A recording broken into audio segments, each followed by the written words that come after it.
Welcome to Luca and Miguel. Enjoy the video. In this video, I will explain how to charge your Kia Niro EV. First, ensure your vehicle is parked safely, turned off and unlocked. Locate the charging port, typically on the front grille, and open its cover by pressing on the side. This prepares your car for a smooth and secure charging session. Always check the station type to match your vehicle's charging capabilities. Next, select the appropriate charging connector.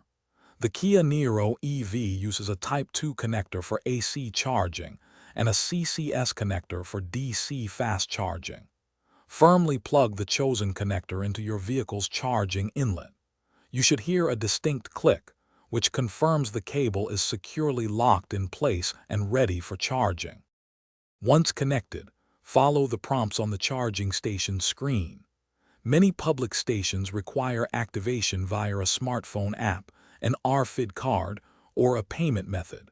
Confirm that the charging session has successfully started, often indicated by a light on the vehicle's dashboard or the station's display.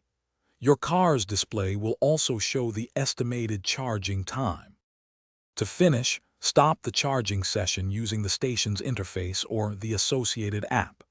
Then, press the charger release button, often located on your dashboard or directly on the charging connector, to unlock the cable. Carefully pull the connector out of your vehicle's port. Finally, return the cable to its holder and securely close your Kia Niro EV's charging port cover. Thanks for watching and please subscribe. It's the best investment you'll ever make.